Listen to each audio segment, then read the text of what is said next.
Welcome to the Unrealist podcast today. If you wanted to learn about real estate investing, today is your day. It's a great day for the podcast. I'll be speaking with a prolific real estate investor who also has an online course and has done tons of real estate investing on his own, along with coaching. But first, I want to start with our unreal stat of the day. And the stat is that every year, about 250,000 homes are flipped or bought and sold for investment. That's about 5% of the market, just a gigantic number. Here to talk about that and other things is my good friend, Kyle O'Keefe. He's an investor with over 20 years of experience. He's also the founder of RentHouseMillionaire.com. Kyle, welcome to the show. Hi, thanks for having me. My pleasure. So tell me more about what you do, why you do it, why are you so excited about being an investor and teaching other people how to invest in real estate? Yeah, for sure. I appreciate it. So kind of my story in a snapshot is that when I got started in real estate, I was very hungry to just have more time. I was working all the time and I was looking for something that could give me a better financial plan. And I found real estate. And specifically, I found the idea of passive income, which is kind of the core of what I do now, is teach that opportunity. And fast forward to where we are now, is that I was lucky to kind of go through the school of hard knocks and learn a lot about real estate. I read a lot of books and took a lot of classes. And my background is actually in teaching and coaching. So that was my professional life. That was my day job per se. Okay. And I did that. And then on the side, I was adding real estate. And what it allowed me to do was grow this kind of what I would call like a wealth portfolio on the side. And then I got to a certain point where I didn't need my job anymore. I was making enough money with real estate. I was making enough money, enough passive income to where I didn't have to clock in. And then, so now what I've done is I've really kind of, because of my passion for coaching and teaching and excitement, like making money's awesome. Don't get me wrong. Like I love making money, but when you can actually see someone who comes up to you and they're like, hey, this totally changed my life. This changed the way I think about things. And there's a little bit more like fulfillment and purpose there that just like, I mean, it totally gets me super excited. And I'm really passionate and hungry to watch other people be successful. And so what I did is I kind of designed a class, using my coaching experience and my teaching experience. And I designed this class that really makes real estate just fast and easy. And it's the class that I wanted, when I started out. Like when I started out, and I say school of hard knocks, I mean like fun lessons that you learn. You had to actually go out and learn it. You had to learn it by doing it. From making mistakes. And look, learning real estate, it's you got to do it. It's not, there's not a lot of, I mean, there's a lot of courses that are theory, and the theory's important. The strategy's good, but at the end of the day, you got to be able to take action. And that's kind of what we focus on. And that's really the coaching aspect of it is, there's teaching, which is just a lot of book stuff. And then there's coaching, which is actually like get in and do it. Do the activities and do stuff. And so, this is really that I wanted for myself. And I've been really pouring into it over the last 2 years and watching people make a lot of money doing real estate. So it's super fun. Love it. Yeah. So what I love about what you're doing is you figured out how to get financial freedom for yourself. And now, and in your story, it reminds me of so many other people I've heard that have gotten into real estate investing where they had a main job that was, paying their bills. And they said, okay, this is like kind of fine or good, but I want something else, something more. And they find that in real estate because it's one of these weird opportunities where you can make a lot of money on the side. Right. Yeah, So obviously there's side gigs out there, but sometimes it's hard to actually generate real wealth on the side. And that's something that you've done, and now you're teaching it to other people. I think that's so cool. I I would love to. I want to flip back to that Unreal stat. So it's it's a gigantic market, right? It's 250,000 homes every year. How are you giving your students an edge with that in that market? What do you teach them that's different? Well, and honestly, one thing about that stat is that the cool thing about real estate is this isn't some newly invented thing. I mean, like you said, it's a huge number. There's a lot of people doing it. And it's good and bad. The good news is that if you get into this, or you want to go flip a house or you want to go do something, like, you don't have to reinvent the wheel. The bad news is you're not alone. So there's other people doing it too. And kind of where we come in and where I feel like, I give people the edge is that, I'm not specifically geared to where I'm teaching people to come in and just flip houses. We're more than just, hey, I'm going to show you how to do this, how to buy your first house, which is obviously important. And we spend a lot of time focusing on, all the physical criteria, all the financial criteria, all the things that it takes in order for you to go out and purchase your house. And we have strategies for that. But where I think our program is we're really focused on that financial freedom aspect. So we talk a lot about strategy. We talk about obviously look at the market right now as we sit here today. Like, is it the best time to go? And this is a question I get all the time, so I'll kind of throw this one back. Is it the best time to go and flip a house? And the simple answer is, can you go flip a house? Yes. Is it strategically the best time to do it? Possibly not. You might pay more attention to putting rentals in your portfolio right now because of inventory's up, prices are coming down, and you have some economic factors that are out there helping us strategically. And again, everything we do in terms of the edge we give is just going to be this forward-looking, long-term, strategic plan that says, hey, if I'm going to add real estate, I want to add it in the smartest way possible. And you're not talking about one flip or one house. You're thinking about the long-term strategic vision of my financial freedom. Absolutely. And so look, flipping a house and making $25,000 is fun, right? Sounds great. Flipping 15 houses over 3 years or 2 years or a year and making 25,000 times 15 is life-changing. Is more fun. No, absolutely. And so let's talk about that for a little bit more. So I think a lot of my listeners are hearing this and they're like, I always hear this sort of throwaway, must be nice, right? Because they're thinking, I can never, I don't have enough money to even start this. So what is the lowest amount? How do I get in? Right? Assuming I'm not a wealthy person, I've got this 9-to-5 job that's breaking my back, but I want to get in because I want to get that financial freedom. Where can I start? Yeah, and so the first place to start, in my opinion, and this is not a plug. I'm going to say this, and it's going to sound like no, it's cool. Go ahead. But the first place to start is education, right? Because what education is going to do for you is it's going to give you, an opportunity to see predictable outcomes. And so when we talk about fear, because the biggest pass off that people have is they're like, man, if you look at and there's statistics out there, real estate creates more millionaires than anything else. Absolutely. There's those statistics that you can go Google.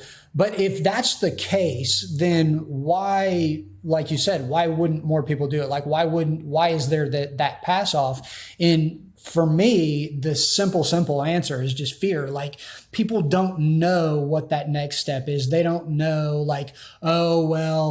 what if I did this? I might mess up because it's so much money, or I don't have any money to invest, or all those things. So those are all basically just fear points that when you get into the education and you actually see what it is, you understand that it's fear is whatever they say, the acronym for it, false evidence appearing real, right? Yep. Well, when you actually look into it, you see that it's not real. And that's kind of what we do is this program, what I do is I'm not sitting in front of people telling them I know everything about real estate, right? But what I do is I pull back the curtains to my business and I specifically say, these are the things that work for me. This is the way I did it. And the way I did it is I was teaching and coaching and I had no money. So when I started back in, 2002, one of the cool things is they started doing around like 2004 is you could get 100% financing.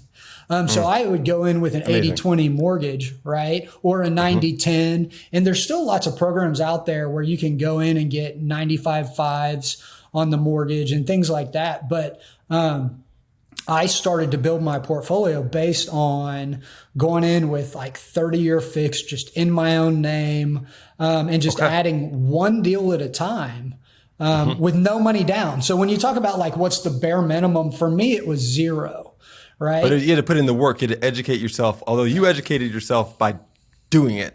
Right? Yeah. But, so and now a lot more tools available for people. Yeah. So my funny story is I was actually in the process of reading a book, trying to figure out, because I knew I looked forward into teaching and coaching. I was waking up, I'd start work at 6 a.m. at the high school, because I would actually coach in the morning.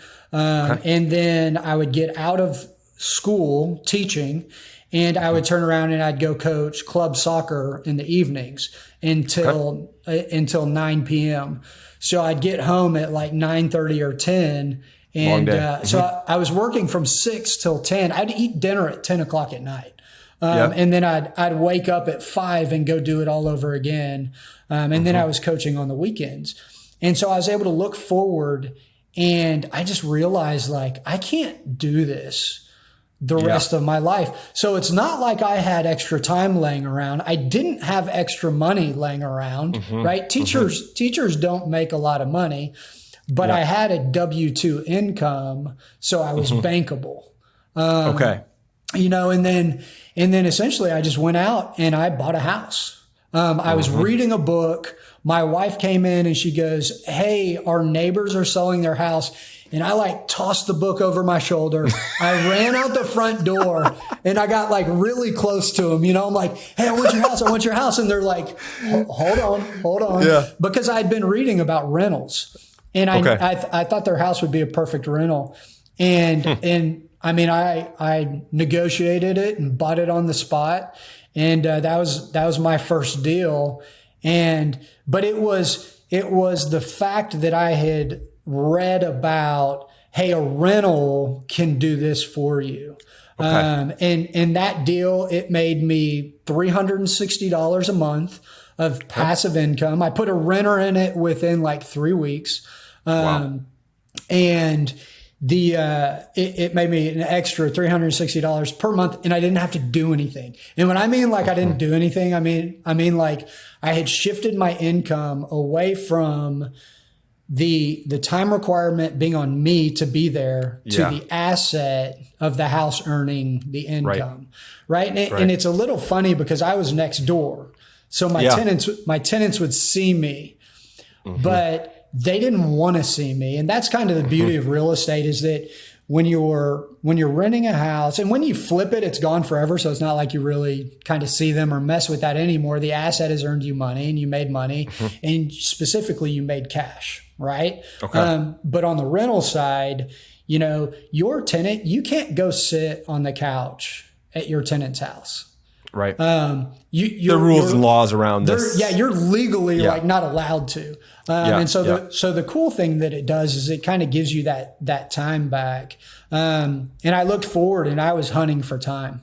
Like I was working so much that I was hungry for time. I didn't have a ton of money, but I learned enough to know, hey, there's ways to do real estate without money. And then so like currently, we had a bunch of our students last year go and do a lot of deals. And, we had, I think, I'd say 9 out of 10. And so another part of my business in real estate that I've rolled into is that I'm a hard money lender as well. And then, so we use hard money quite a bit in our business to explain what that is. So hard money is kind of a real estate term that's specifically where the loan is dedicated to the property. So the house is a hard asset. So they call it hard money because it's leaned on the house specifically, which means like if I go to the bank right now and I want to get a mortgage on a house, they ask me for 3 years of tax returns, give me all your pay stubs. Let me see all this stuff on Kyle O'Keefe, on me. Yep. Right. But so the way we do real estate is we put up the asset and we say, hey, here's a property. These are the numbers on the property. So very similar that you scrutinize the numbers and you make sure that you have proper, collateral coverage, proper risk protection for the lending institution, the bank, the hard money loan guy, the private money investor, or whatever it is. But essentially the asset is the protection.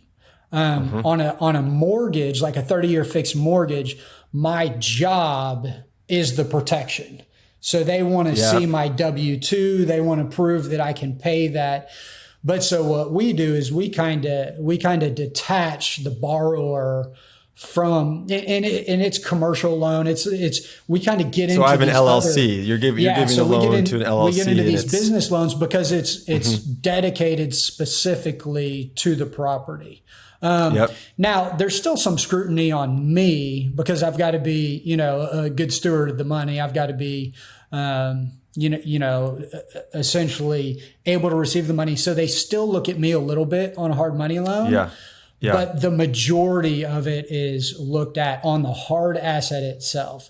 So just as a quick example, if let's say you have a house that's worth $100,000 in the marketplace, right? But it's completely falling apart and it's terrible and it doesn't look any good. Well, this might be a deal that somebody sells for $60,000, and I'm just trying to keep numbers simple. Yeah, keep them easy. Yep. Yeah, and so this would be what we call like a distressed property. Now, typically these houses, even if you wanted to come in and buy it with bank money, you couldn't anyways. Right? The bank isn't going to underwrite this thing that's so dilapidated. Absolutely. It's not going to pass inspections. It's not going to do all that. Yeah. Well, that's where we have opportunity. And that's where hard money is really important because we can come in and we can borrow against that because the protection for the lender is that they're buying a house at 60% of market. Or 80% of market or whatever it is. And there's certain numbers that you go through and you look at, and there's kind of like, just like the bank has numbers that they loan at, like the hard money lender will have numbers and fees and stuff that they loan out. But that's pretty much, one way to come in and get money to do real estate without having your own money. And so that hard loan, it can be up to 100% of the home price? So, it really depends on the lender, right? So different. And so what you referred to there was going to be like the actual cost that you paid, right? And that would be like loan to cost. And then they have another one that's loan to value. Okay. And so essentially like a hard money lender will really kind of take in that future potential value and be able to lend on loan to value. So a lot of times like on our side. So sorry, I want to make sure we don't go too fast, especially for me or for our listeners actually. Yeah. So you're talking about this house, you think in the future is really worth something closer to 100,000, but we can get it for 60, but it's going to require some investment, right? Absolutely. We got to fix the roof. We've got to fix some pipes. But the hard money is taking all that into consideration, and they're loaning against the property. Yeah. So like a lot of times with our groups, what we'll do is we'll actually say, okay, we're buying the house. So the purchase of the house is 60 and we're going to take a hard money loan at $80,000. And what that does is at closing, that gives us some rehab money. And so again, if you look at your out of pocket, like what am I out of pocket right now? Nothing. Zero. But it's your time. It's It's knowledge, it's time, and it's future effort that I'm going to go and put forward. but essentially I'm going to get this check for rehab. And sometimes, a lot of times, like the lender will protect themselves. So there's a reimbursement part where it's like, it's called a holdback. Like we're not going to actually give you that money. But a lot of our guys will go out and they do zero out of pocket deals where they literally, I actually call it inventing money. I think it's fun. But it's because you go and you're able to buy an asset that's worth hundreds of thousands of dollars, with essentially none of your own money. Yeah. I love that. Okay. So, switching gears just a little bit. We've talked about your website, redhousemillionaire.com. We've talked about how you give your students an edge. I think we may have hit on it, but I want to make sure we don't miss it. What is the biggest misconception about being a real estate investor? Yeah, there's some funny stuff. I think one of the hardest things that I personally heard, like a misconception that was actually thrown right at me, was I had one of the kids that I was coaching. Their dad was an attorney, and I ended up like 5 or 6 years later going and bringing him some deals because he was doing title closings. And I brought him a really impressive set of deals, and I was doing a lot of stuff with him. And he looked at me and he was like, "Man, what is all this?" And I was like, this is what I do. He's like, no. You're just a soccer coach. So, I mean, this guy, coach. He was this attorney. And so he's totally looking down his nose at me. And, and I was like, no, I was like, I actually have like, this is my business that I run. And he goes, "Oh, so you're a slumlord." And I was like, "Oh man, there's no winning with you." But I think there's two kind of big misconceptions. One misconception is that you kind of have like real estate investors as a used car salesman or a slumlord or all this stuff. And then the other misconception is that you have to have money. So you kind of have these two extremes that if you don't have money, you're going to run this business that's like takes advantage of people. But if you do have money, or you're going to be able to buy nice properties if you do have money. Well, I mean, anybody can run a bad business. I mean, anybody can go out there and cut corners in their business or their job or whatever they do. Like that's not going to be, you don't become a slumlord because you get into real estate, right? You would have to be a slumlord, like that characterization and that mentality and that attitude. Sure. Before coming in, you would bring that baggage with you. I think there are it's funny, like there are sort of people, we talk about this a lot actually internally on real estate. Like anything, you can be, there are, software developers and people kind of get excited. Oh, so you write code? I can't even understand code. Yeah, there are great ones, just like anything else. There are great developers. Yeah.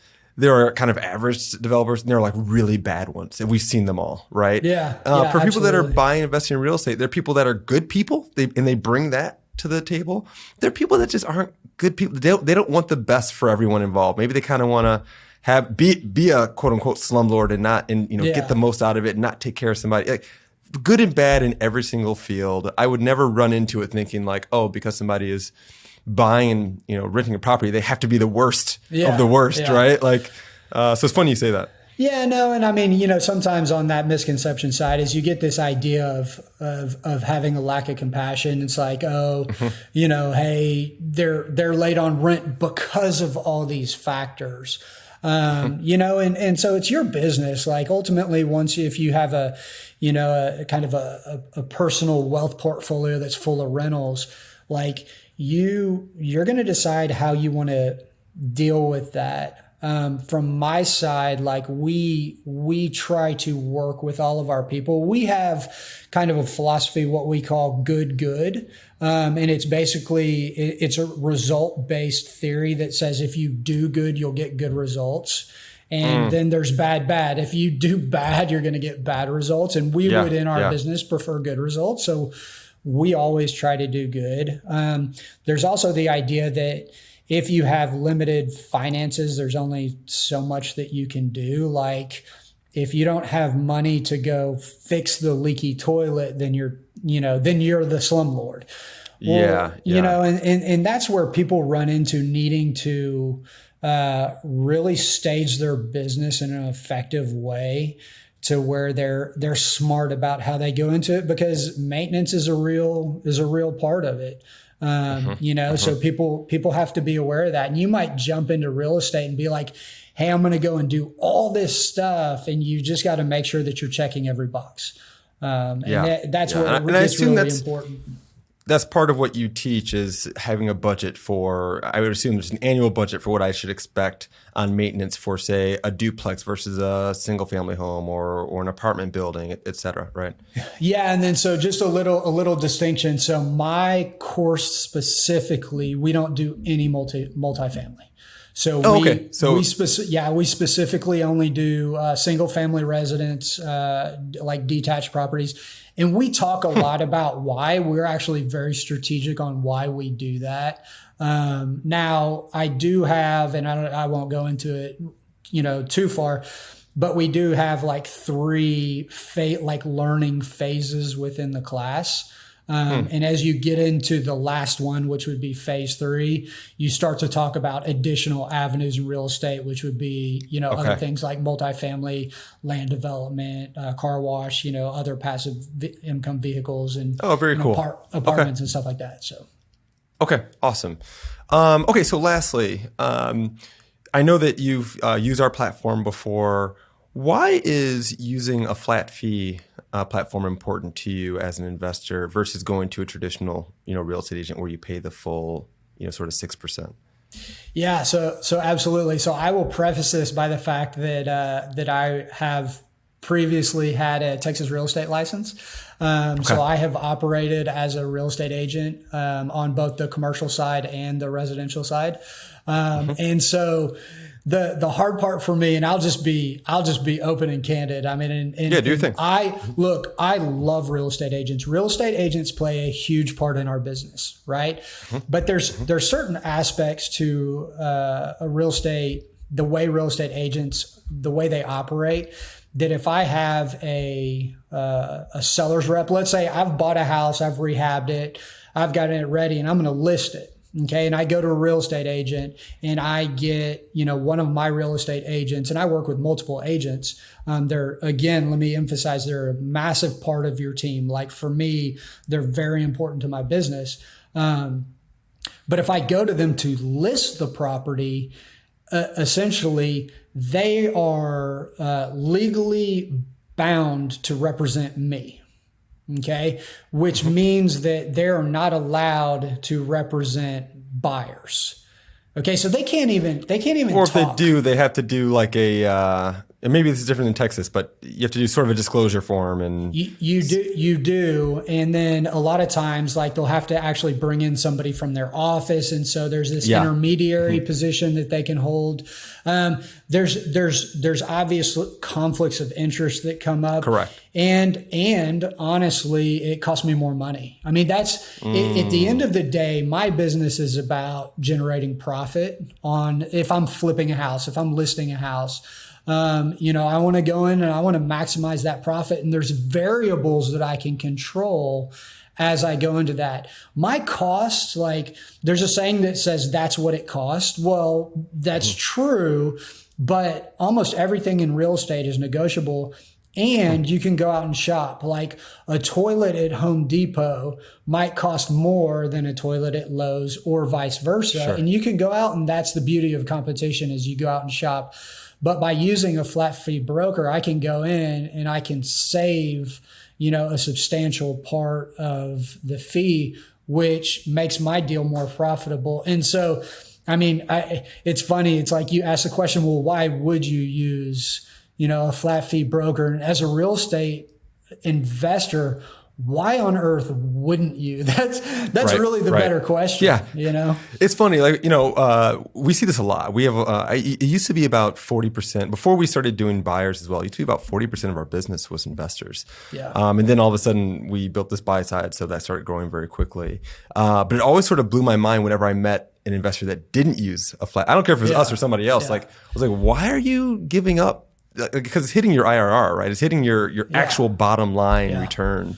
Well, there is a component to it where, as a real estate investor, the kind of one of the big things that we highlight in the class is the ability that real estate can give you your time back. If you set real estate up in an effective way, with it being passive income. I mean, even my flips, like when I flip a deal, I'll probably, for me personally, because we structure and set up teams to where, like, I'm not swinging hammers, I'm not changing out toilets, I'm not going to maintenance calls. And this is kind of how we structure everything so that you can do your real estate really fast and easy. But you have this part of it where real estate investors want to protect their time. And so if I'm going to hire an agent, I might be willing to pay them, especially initially, for their expertise. And that might be a component of it. Maybe on your first deal or two, you bring them in to kind of really supervise you as you kind of get your feet wet and get involved and learn more about it. Because doing your deals is really where you're going to learn the most. But after that, as you kind of, move into becoming your own expert on real estate, you're going to find that the amount of time that you spend, using on real estate and using a flat fee broker, like it's not a substantial thing. Like, essentially, I'll get a text message that says, "Hey, I want to see the property." This is using the flat fee broker. They text me and I just text them back and I get the information, and it takes me 30 seconds. And so to save 3%, which, on $100,000 house is $3,000, on a $300,000 house, I can save $9,000 by spending 30 seconds on a text. Yeah. That's a no-brainer. It's a no-brainer. Yeah. No, I agree. Okay, so just to recap, I love this. RentHouseMillionaire.com is a place where you can learn how to become a real estate investor. And in fact, you've got Kyle O'Keefe here, who did it from the ground up before there were sort of online classes that could teach you how to do this. He went through the sort of school of hard knocks. It sounds like the coolest thing about this, that I think for me personally, and for I hope our listeners as well, is you don't have to have a lot of money to get into this. It's really educating yourself, jumping in, and going. And so that's something that's exciting to me. And then lastly, it sounds like you do have to be sort of smart about not only being a good practitioner, doing good and getting good, but also the fees, thinking about like where can you save and still have still get top dollar. So that's an important thing if you're doing this for profit. Now is my second, maybe first favorite part of the show. We're gonna do the sneaker check.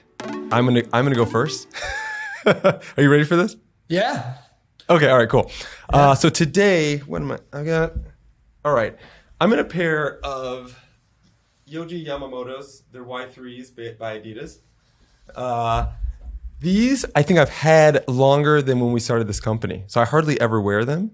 But they're black and I'm wearing black, so they match everything. They're easy. They're super comfortable. They're one of my favorite pairs. How about you? So, it's really funny on the sneaker segment is that this fits with real estate investors perfectly.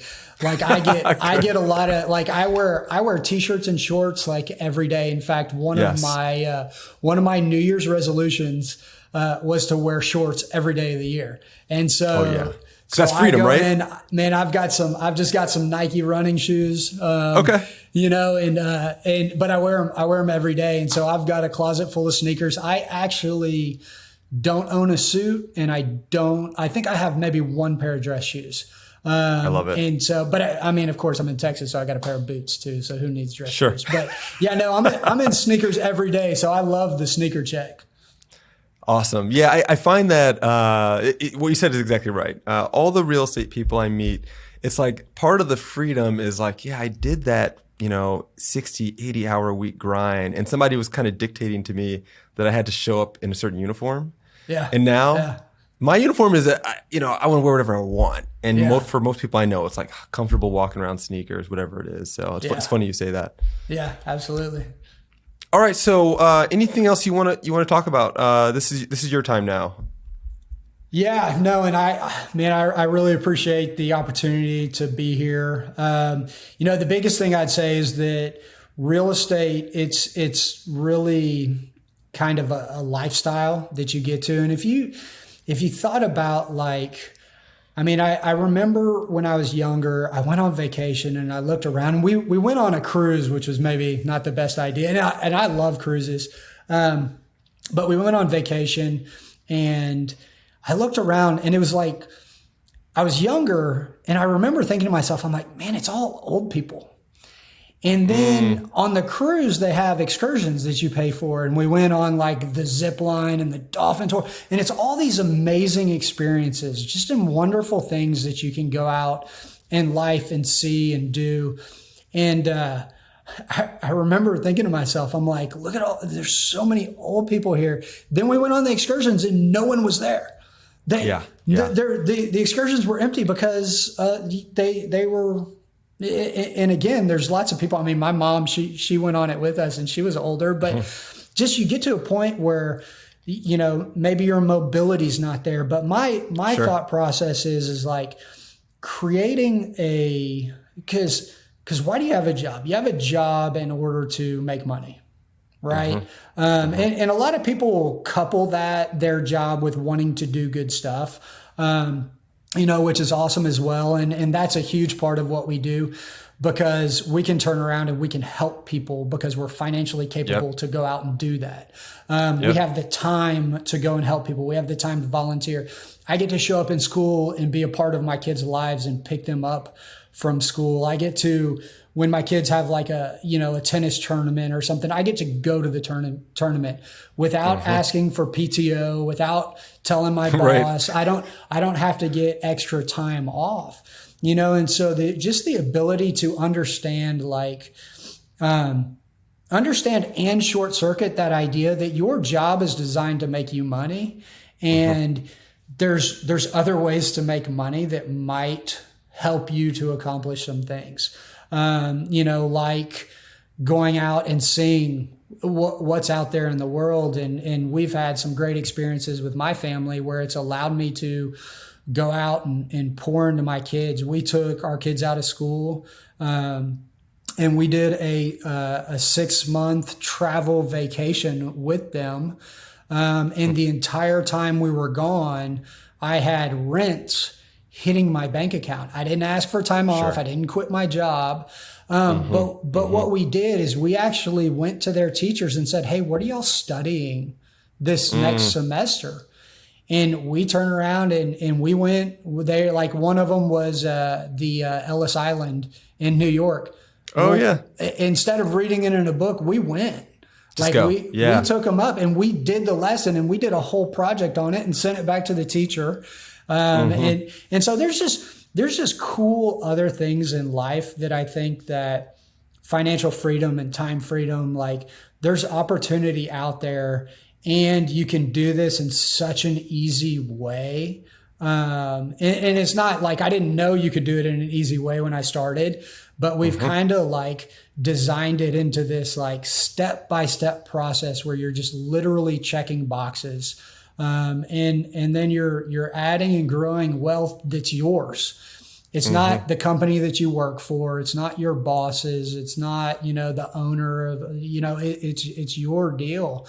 And you get this opportunity to shift from an earned income into an asset-based income, and I think, one of the quotes we use, and I think probably a ton of people use it, but Warren Buffett says, if you don't find a way to make money when you sleep, you're going to work for the rest of your life, And so for me, like I wasn't interested in just working all the time, and don't get me wrong, hard work is important. I think hard work works.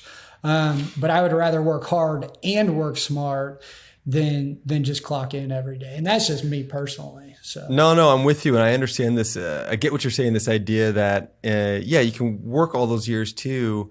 And then when you get to the point where you're finally able to enjoy what you've saved up, it's hard to enjoy it because, maybe you don't have the mobility and the energy to do all these things. And if you can get that financial freedom earlier that's when you can sort of begin to take advantage of some of these things. Absolutely. And honestly, like the structure of our retirement system is a dangerous thing. It's the golden goose, right? Is it says, hey, once you get to your retirement age, you're going to kill that goose and it's going to stop laying eggs for you. Right. Whereas if you build this, a real estate business where you have assets that, continuously create income for you, you don't have to worry about running out of money. Right. And so that's an important aspect of it too. Thank you so much for being with us today. I would love to have you on again. I have even more after, I feel like I learned so much talking to you. I have now more questions, but we're out of time. So thank you so much. RentHouseMillionaire.com is where you can find Kyle and learn more about being a real estate investor. And that'll be the end of the show. Thank you. Okay. Awesome.